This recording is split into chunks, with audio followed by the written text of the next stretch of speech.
Hello, this is Jer, playing Oxygen Not Included, back on the Rad Moon. And the reason for that, Luis Demez, I hope I pronounced that right, mentioned a comment about the liquid nuclear waste. This is something I meant to experiment with and just never got anywhere.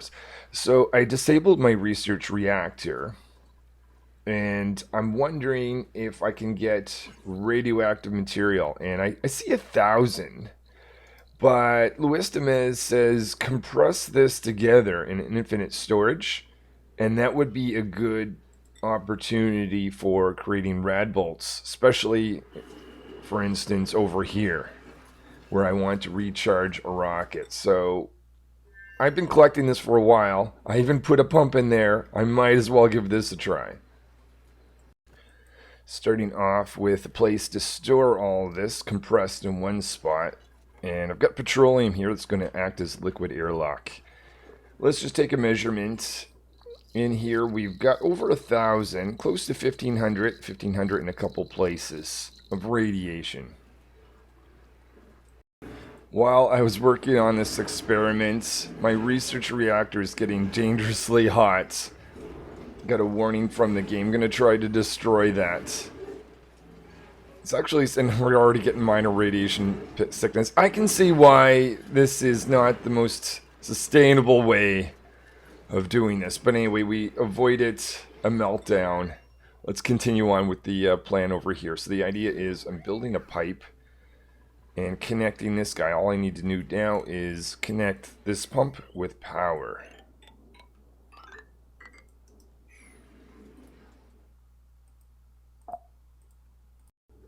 We're starting to send some of this green stuff from this big container over to our infinite store. Oh, better close it off.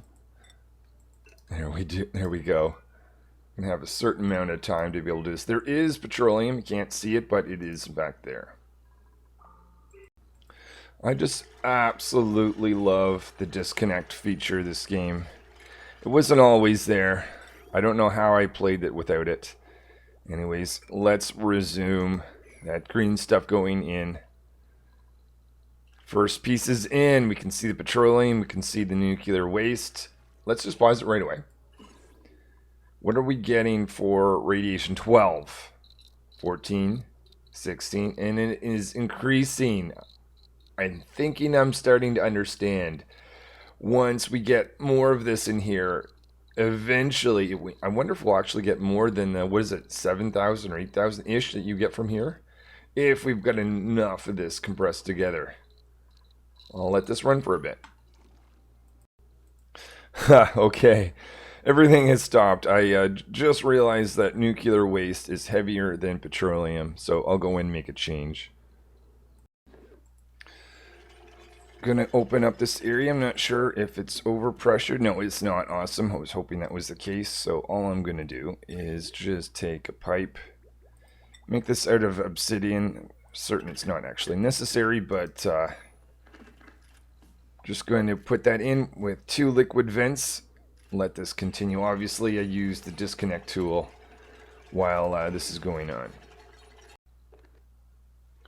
So another tile to connect. I think at this point we can continue the process. So we'll connect this. Alright, now we're able to leak out again. Strictly speaking, I don't believe the airflow tiles in the corners are essential. I just kind of aesthetically like it. But we'll let this run. Let's do a check here. Where are we? Over 200 rads. Awesome. So this has been running for a while. We have... pause it for a second. 8,000, 9,000 nuclear kilograms of nuclear waste in each of these tiles. We still have more that we could put in. On the radiation side of things, it's around above 3,000 for each of these. But in reality, though, the only thing is the actual Radbolt generator is going to have to be built on the outside of this. Let's say right here and here.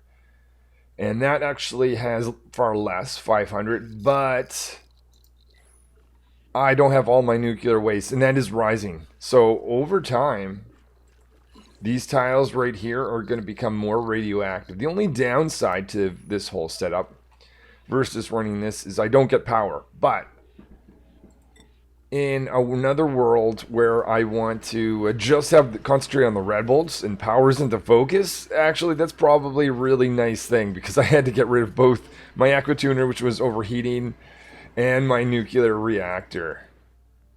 So there it is. This is what I was missing.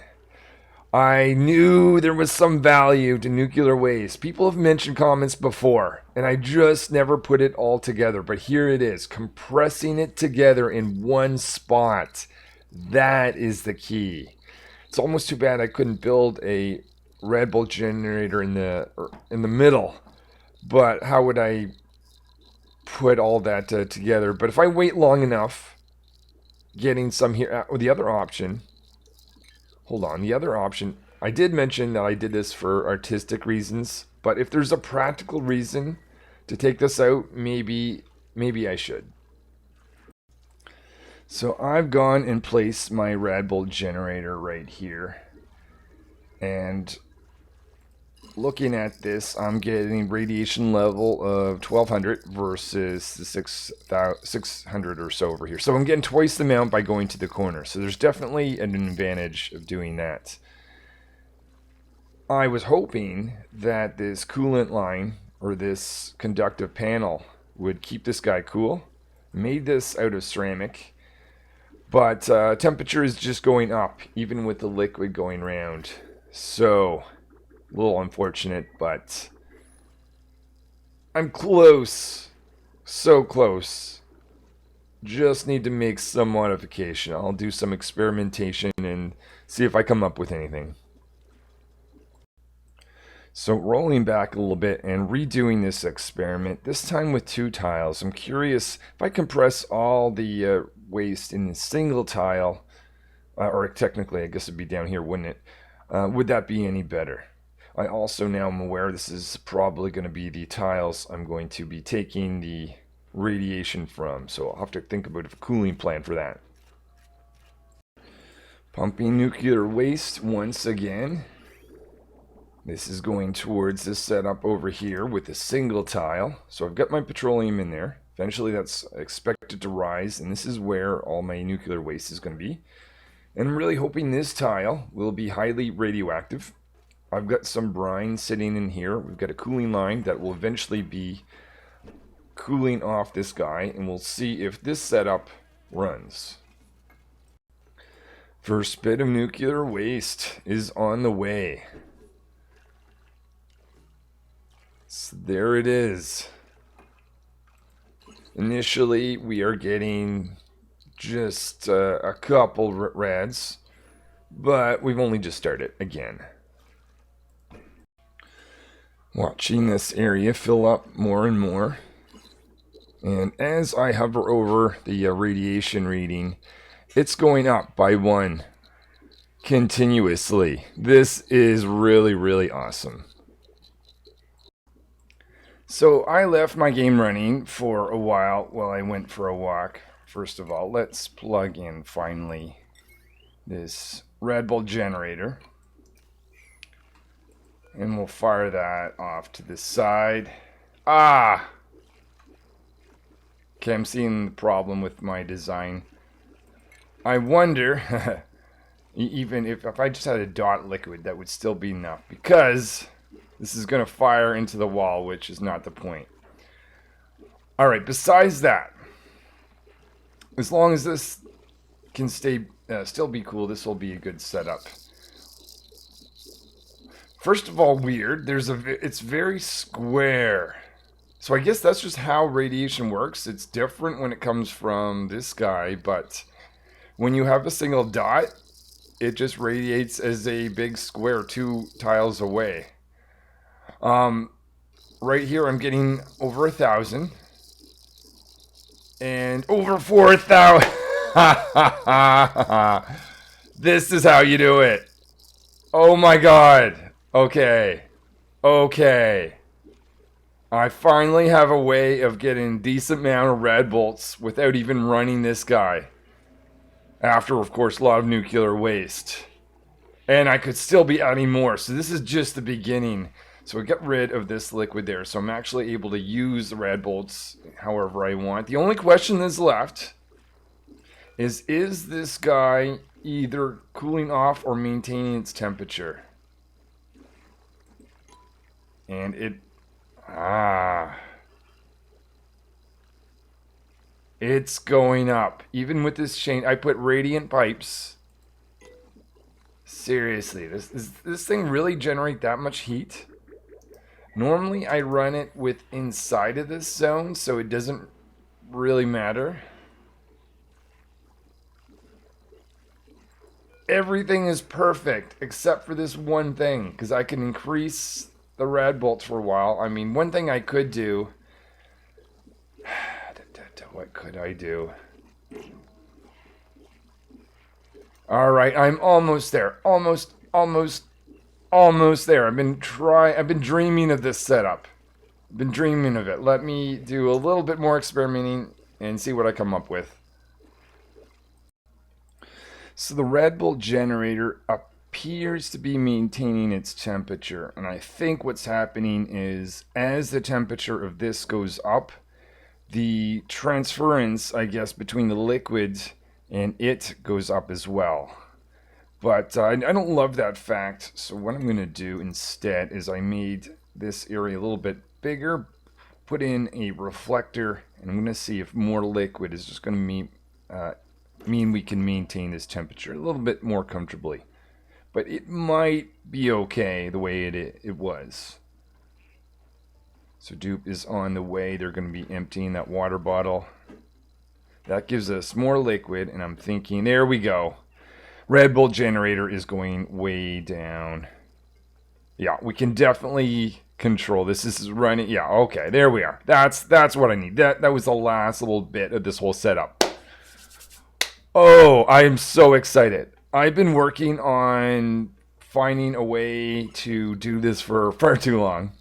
But here it is. So even if the Radbolt or the research reactor is not running, I'm able to get Radbolts. And as time goes on, I can get more and more. Ha ha ha. Thank you so much for this feedback. So very, very much. So with this new setup under my belt and all the many other things that I have learned, including melting the sides of the interior of rockets and infinite storage of gas and liquids, I'm going to start a new asteroid. I was starting a playthrough with 4 dupes and quickly realized it is terrible advancing with 4 dupes. So I'm going to start a similar series, but this time I'm going to the lab. I went to the lab and did okay, or did decent for the first beginning, and then failed spectacularly. With all the things that I've learned, I want to get through that and finally advance and get to the end part of the game. In particular, get to cycle 1,000. I don't know if I've ever gotten to cycle 1,000. I'm going to really commit to making this happen in the next playthrough in the lab, this time doing it right. Alright, well, thank you so much for watching this little bit on me learning how to get Radbolts from nuclear waste, which I can finally do now. Perhaps I'll see you in another episode or series later on. Until then, thanks for watching.